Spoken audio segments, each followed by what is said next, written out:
Alright, we got What If Jango Fett Survived by Fantasy Folklore. In Attack of the Clones, Mace Windu kills the notorious bounty hunter Jango Fett. Jango was respected as one of the greatest bounty hunters of the era, and his involvement in the Clone Wars would have been profound if he wasn't killed. So let's explore just that. What if Jango Fett survived? In the original timeline, his jetpack was damaged after he was trampled by the Reek.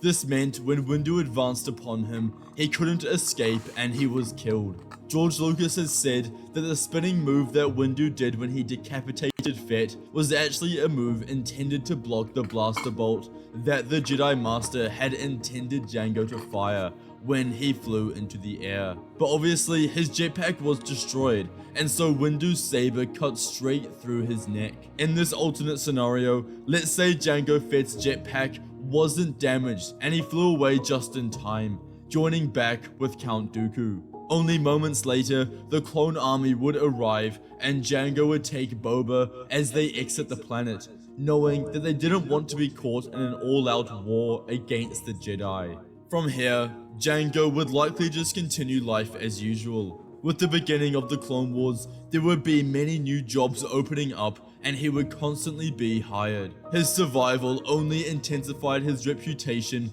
as a legendary figure in the criminal underworld, having survived a duel with the notorious Mace Windu, as well as killing many Jedi on Geonosis. For a bounty hunter, this feat was unheard of. His proficiency in combat, tactical brilliance, and sheer results placed him as one of the most sought after bounty hunters in the galaxy. Jango Fett surviving is very important, as he is the genetic. If Jango Fett survived, he would be a crucial part in like Star Wars, maybe Rebels, little filler episodes. Like something like, with Clone 99 or whatever. Like let's say Jango Fett. Like when Fives went to went back to Camino, who maybe Jango Fett was there to learn about why that one clone killed his master, his general in the that one episode. But then again, he probably knew about Order 66. Template for the clone army. This makes him a crucial figure for Camino, the Separatists, and even the Jedi. Obi-Wan found out that it was Jango who was used to create the clone army during his time on Camino. The original DNA is extremely valuable. All of the clones are connected, and if Jango's DNA got into the wrong hands, there was a chance it could be engineered to find a weakness in the clone army. After Jango's survival, his son Boba would stay with him as they traveled throughout the galaxy. Under Jango's guidance, Boba accompanied him on numerous missions, immersing himself in the intricate world of bounty hunting. The young Boba observed and practiced, growing his skills. Each mission served as a formative experience and built up his network as he met high-profile bounty hunters such as Aura Singh and IG-88. Boba was only 12 years old, so he became an assistant bounty hunter to his father. Jango would continue to collaborate with other bounty hunters as they earned profits. He was hired alongside Do you think Jango Fett would have been in episode 4 or 5? Like, what if Jango Fett was the one that got eaten by that big ass monster that ate Boba Fett? Cad Bane and Bossk to eliminate Senator Goom Sam, known for advocating anti-criminal legislation within the Galactic Senate. Goom Sam proposed policies threatened to disrupt the delicate balance of power between the crime syndicates and the criminals who profited from their underworld dealings. The assassination attempt was meticulously planned, with Jango orchestrating the diversion while Cad Bane hacked into the security systems, disabling alarms and surveillance. Bossk scouted the perimeter, if you use this motherfucker right here in Battlefront 2, you're a pussy and you're ass at the game. eliminating any guards who posed a threat to their mission. As the trio closed in on their target, they encountered unexpected obstacles, facing elite bodyguards trained to protect the senator at all costs. Django's precision marksmanship and combat skills, combined with Cad Bane's quick thinking and Bosk's brute force, turned the tide in their favor. In a swift and deadly confrontation, they eliminated the senator, making their escape before reinforcements arrived. Missions such as this earned Django a delightful bounty and made him even more respected. Locating an opportunity for immense profits, Django would align himself with the Separatists during the Clone Wars. His skills made him an indispensable asset. Django undertook numerous top-secret missions for the Separatists, leveraging his expertise to execute high-profile assignments with ruthless efficiency. From targeted eliminations of key Republic figures to disrupting crucial supply lines and orchestrating tactical diversions, his work significantly contributed to the Separatist successes. As for Sidious, he would recognize the potential in Jango Fett and often hire him throughout the Clone Wars. There was no other bounty hunter like him who could kill Jedi as proficiently as him. He was an expert. 100%, he will hire Jango Fett to kill Kit Fisto that one episode in Star Wars when it was hunting General Grievous, his lair. That Padawan. At least he did get to experience Order 66. But during his career, he had murdered dozens of Jedi, including some only with his bare hands. Sidious used this to his advantage. When Sidious deemed it necessary for the Separatists to gain an advantage and win a key victory, Jango was dispatched to eliminate a key Jedi commander and ruin operations for the Republic. However, with Sidious dictating the outcome of the war behind the scenes, sometimes he needed the Republic to win. In such instances, Jango would masquerade himself as a clone trooper to infiltrate and subtly manipulate battles. These deceptive maneuvers not only bolstered the Republic's successes, but also ensured Sidious's Sorry for the pause, but hey Disney, you better hire this man. Sounds way better on what the fuck I got going on. continued position as the Supreme Chancellor. At this point, we are only a couple of years into the Clone Wars, and Jango has been very successful. Palpatine has begun to increase his level of manipulation upon Anakin. He is orchestrating events to display the dogmatic views of the Jedi and present the idea that their ideology is not the only course of action. But Palpatine decided that this wasn't enough. He needed to do something in order to catapult Anakin's feelings. As for now, they haven't harnessed the dark side as much as he would have wanted. He decides to hire Jango Fett for yet another mission, but this one was very risky and dangerous. His goal was to kill Jedi Master Obi-Wan Kenobi, Anakin's closest friend. The reward for this was an extremely high bounty. Jango obviously accepts and begins to plan the operation. I talk over it. Anakin's closest friend. The reward for this was an extremely high bounty. Jango obviously accepts and begins to plan the operation. He has an obvious advantage compared to other bounty hunters during the clone. He will lose because Obi got the number one power of all time, skill or whatever, the high ground. Come on, man. Jango Fett is losing to the high ground. Have you not seen what happened with Anakin Skywalker? Wars. The fact that he can disguise himself as any clone trooper in the galaxy. Jango infiltrates the ranks of Obi-Wan's 212th Attack Battalion during their crucial campaign on Ryloth. Disguised flawlessly as Clone Trooper Boyle amidst the chaos of the battle. As the intensity of the conflict reached its peak and the battlefield echoed with the sounds of blaster fire, Jango maneuvered himself into a position where he found himself alone with Obi-Wan, who was completely unaware of his true identity. Seizing this moment of vulnerability, when Kenobi's attention was momentarily diverted, Jango swiftly drew his blaster and Obi-Wan fell silently to the floor, dead. I mean, Obi-Wan could sense that there's something wrong with his men.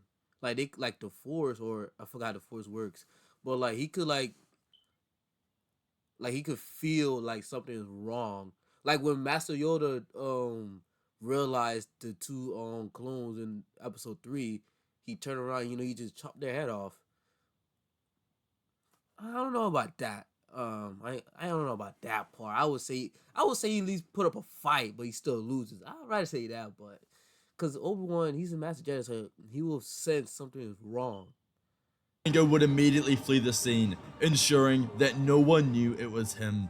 He contacted Sidious and informed him of Kenobi's death. Sidious was extremely surprised. He didn't actually think that Django would succeed, and from here on out, he began to hold the bounty hunter in higher esteem. The death of Kenobi at the hands of Django would cause major repercussions. As the news reached Coruscant, his apprentice Anakin was absolutely distraught. He hadn't felt this level of pain since the death of his mother. Anakin let his rage reach the surface as he used the Force and his lightsaber to destroy everything in his apartment. He didn't know what to do. He needed answers. He needed to know who killed his master. He had promised his mother that he wouldn't fail to save those he cared about again, but now he's broken that promise too. Anakin was inconsolable, but he needed to speak to someone. He goes to his close personal friend, Chancellor Palpatine, for guidance. Anakin has always been able to talk to Palpatine, as he didn't need to filter what he was saying. Palpatine told him to embrace his emotions. Keeping them buried inside is not the correct path. If we're talking about gaslighting slash manipulator, this man right here, Darth Sidious, hey, right here. Well, my TV is a little bit dark, but he's dark for a reason. That man is a tier S plus gaslighter manipulator. In this Villain moment, of all time. Palpatine would essentially coach Anakin to the dark side by subtly going against the Jedi teachings. He would tell Anakin to allow his rage and anger to fuel him so that he becomes more powerful. The Chancellor would draw on Anakin's deepest insecurities, knowing of his relationship with Padme. He would mention how he needs to get stronger so that other people close to him are able to live. Although he didn't outright mention Padme, he said everything so explicitly that Anakin would only be thinking about his wife and keeping her safe. Palpatine was shocked how much Obi-Wan's death affected Anakin, and knew he was beginning to get inside Anakin's head. After Obi-Wan's death, Anakin was never the same. Everyone around him knew it. He continued to go on missions with his apprentice Ahsoka Tano, but when they were called back to the temple to investigate a bombing, Anakin's life altered for the worse. Ahsoka was framed for the bombing of the Jedi Temple and left the Jedi Order. Every day, Anakin was spiraling deeper into his own turmoil. He couldn't take this any longer. As we get into Revenge of the Sith, Anakin begins to have dreams of Padme dying in childbirth. This was his final straw. Anakin went even crazier than he did in the original timeline, because if he lost Padme, he would have no one. The events would follow suit. Anakin joins Palpatine when he reveals himself as the Sith Lord. Sidious's plan had worked, but now they must ensure the extinction of the Jedi Order.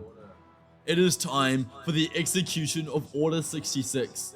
Sidious has Django moved into Coruscant, awaiting the beginning of this order. He knows that Django has proved himself and has essentially become a specialized Jedi killer. So his experience during Order 66 could be vital to its success. Anakin and Jango Fett lead the clones into the Jedi Temple as they begin a massacre. Chaos erupted as blaster bolts shrieked throughout the air. The Jedi, caught off guard by the sudden and shocking assault, fought as best as they could to defend themselves. But as Anakin and Jango entered the halls, they didn't stand a chance.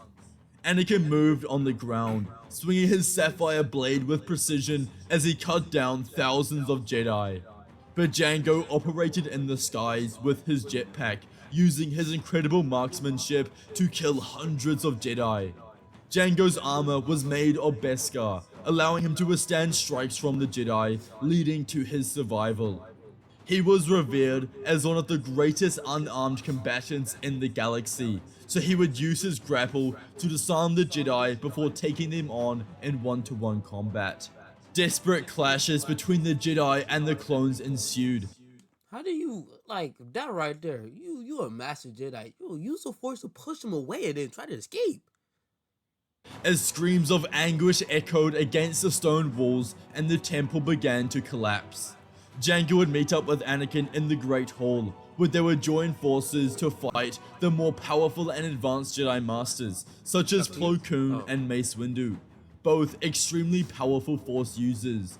But with the combination of Anakin, Jango, and surrounding clones, they stood no chance. The Order fell that night, with there being 0 survivors. The dark side had won, the Jedi were defeated. What followed was the creation of the Galactic Empire, with Chancellor Palpatine becoming the Emperor. Jango Fett's pivotal role in the destruction of the Jedi Order earned him one of the highest positions in the Empire. He was officially appointed as Sidious's personal enforcer and trusted bounty hunter. He operated at the Emperor's wishes, executing missions that were personally assigned, and often off the books. In some cases, Jango would be paired with Lord Vader for missions, spreading absolute tyranny into their adversaries. The fear of Jango Fett was different compared to Vader. Vader was like a myth, his power too good to be true. But Jango you knew was real, and that he always completed his mission. If you were targeted by him, there was a 0% chance of survival. As the years passed, Boba Fett matured into a formidable bounty hunter in his own right. He followed in his father's footsteps, gaining experience and respect across the galaxy as one of the deadliest bounty hunters around.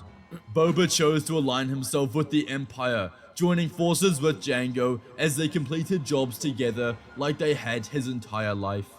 Together, the Fett legacy became known across the entire galaxy. They were so revered that people were afraid to speak their names, similar to the atmosphere around Sidious and Vader. As the Empire grew so large and unstoppable, their power only increased. Jango Fett became respected as the greatest bounty hunter of all time, and no one could ever dispute this claim. If you enjoyed today's video, you must watch What If Anakin and Vader were different people, and what if Anakin reached his full potential? Let me know in the comments below. We taking already see Anakin full potential a little bit in the Ahsoka series. But I ain't gonna lie, this whole video right here sounds way better than what Disney produced. But yeah, man, great video about fantasy folks lore. Subscribe to me if you have, if you're a Star Wars fan. But that comes subscribing to channels. I'm out.